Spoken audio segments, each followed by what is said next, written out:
Okay, welcome back. हमारा जो topic रहेगा laws of photo electric emission on the basis of Einstein's photo electric equation. मतलब हमारे जो लॉज थे फोटो इलेक्ट्रिक एमिशन के, उनकी हम एक्सप्लेनेशन करेंगे according to Einstein's photo electric equation. तो सबसे पहला जो लॉ था that is law of threshold frequency, जिसमें मैंने आपको बताया था कि जो फोटो इलेक्ट्रिक इफेक्ट है that takes place with the radiation having particular value of frequency that is greater than that of its threshold frequency।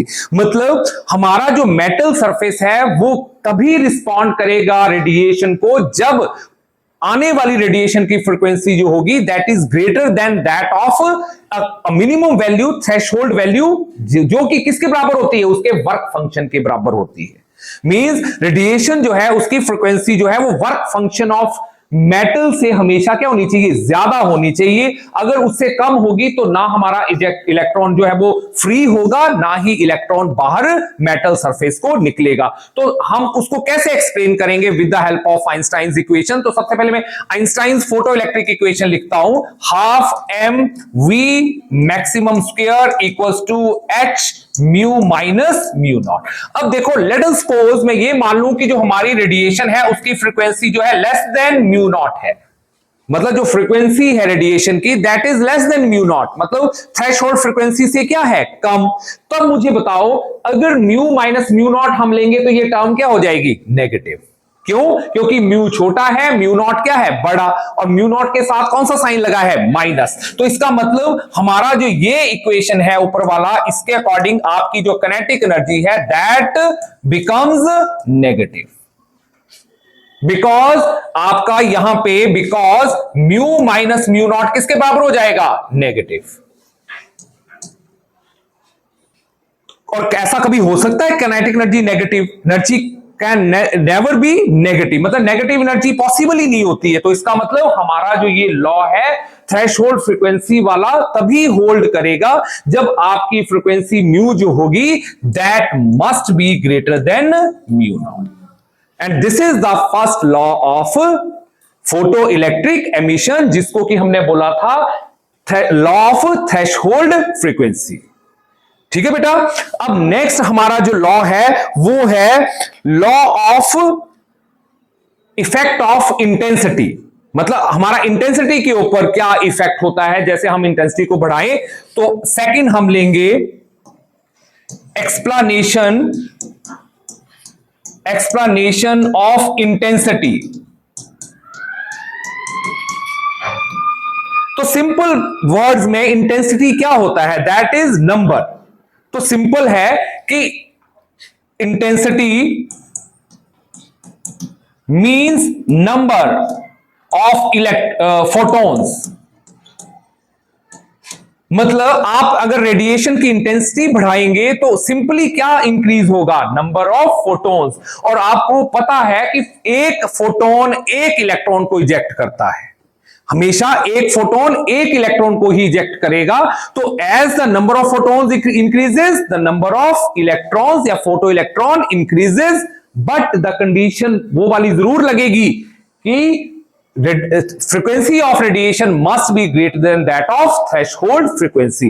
तो मतलब आप इंटेंसिटी बढ़ाएंगे तो एनर्जी नहीं बढ़ेगी, सिंपल नंबर ऑफ इलेक्ट्रॉन्स बढ़ जाएंगे। जितनी ज्यादा इंटेंसिटी को बढ़ाते जाएंगे उतनी ही नंबर ऑफ फोटो इलेक्ट्रॉन्स भी बढ़ते जाएंगे, बट उनकी एनर्जी क्या होगी, उसके ऊपर इफेक्ट नहीं पड़ेगा, दैट रिमेन्स सेम, क्योंकि वो रेडिएशन की सिर्फ फ्रीक्वेंसी के ऊपर डिपेंड करती है, that does not depends upon the intensity. तो ये है आपका सेकंड जो explanation of intensity of radiation. Okay, और उसके बाद जो थर्ड था that is explanation of time lag. Explanation of time lag जो हम थर्ड ले सकते हैं, explanation of time lag. Time lag मतलब it is a instantaneous process. मैंने आपको बताया था कि जो फोटो इलेक्ट्रिक इफेक्ट होता है that is a instantaneous process, उसमें टाइम लैग बिल्कुल भी नहीं होता है या बिल्कुल कम होगा। क्यों? क्योंकि जो हमारी जो कोलिजन होती है, ये आप याद रखना, कई बार पूछ भी सकते हैं आपसे एमसीक्यू क्वेश्चन में कि बेसिकली हो क्या रहा है। फोटोन आया, किससे टकराया? इलेक्ट्रॉन से टकराया और इलेक्ट्रॉन क्या हो गया? बाहर। तो बेसिकली ये किस किस की इंटरेक्शन है? ये जो आपका फोटो इलेक्ट्रिक इफेक्ट है, that is interaction of photon and electron. मतलब it is just like a collision. आप फोटोन आया, वो किससे कोलाइड किया? इलेक्ट्रॉन से। तो इलास्टिक कोलिजन होती है। कौन सी कोलिजन होती है? This is elastic collision. और इमीडिएट होता है। जितनी जैसे ही फोटोन आएगा वो इमीडिएटली इलास्टिक कोलिजन में अपनी एनर्जी किसको दे देगा? इलेक्ट्रॉन को दे देगा। और इमीडिएटली इलेक्ट्रॉन सरफेस से कहां आ जाएगा? बाहर आ जाएगा। If the frequency of the radiation is greater than that of threshold frequency, तो उसमें बिल्कुल भी टाइम लैग नहीं होता है। तो इसके लिए हम इसको कौन सी प्रोसेस बोलते हैं? Spontaneous process. कौन सी प्रोसेस होती है ये? Spontaneous process. And the collision between the photon and electron is elastic collision. ठीक है, क्लियर हो गया। और एक हमारा था explanation of kinetic energy. Means जो काइनेटिक एनर्जी ऑफ फोटोन है वो डिपेंड किसके ऊपर करता है? फ्रीक्वेंसी के ऊपर। तो वेरी सिंपल, नेक्स्ट आपका आएगा fourth explanation of kinetic energy. Kinetic energy, और इसमें क्या था? इसमें यह बताया गया था कि kinetic energy depends upon frequency, not intensity. मतलब इंटेंसिटी के ऊपर नहीं होता है, सिर्फ फ्रीक्वेंसी के ऊपर होता है। तो आपको उसमें आइंस्टाइन इक्वेशन में पता ही है कि half m v max square किसके बराबर होता है? This is h mu minus mu naught. अब म्यू नॉट क्या है? कांस्टेंट। तो इसका मतलब काइनेटिक एनर्जी किसके प्रोपोर्शनल हो गई? फ्रीक्वेंसी। क्योंकि एच भी कांस्टेंट है, म्यू नॉट भी क्या है? कांस्टेंट। तो इसका मतलब kinetic energy is directly proportional to frequency. As the frequency increases, the kinetic energy of the photon increases. Intensity के साथ काइनेटिक एनर्जी आप कहीं पे भी देख रहे होंगे इस फोटो इलेक्ट्रिक इफेक्ट में, इक्वेशन में कहीं पे भी इंटेंसिटी का जिक्र नहीं है।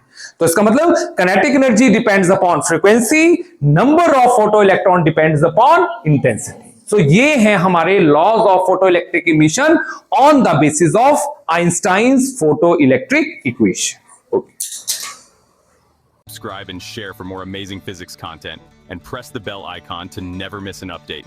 Subscribe and press the bell icon for more from Pahati Physics Guru.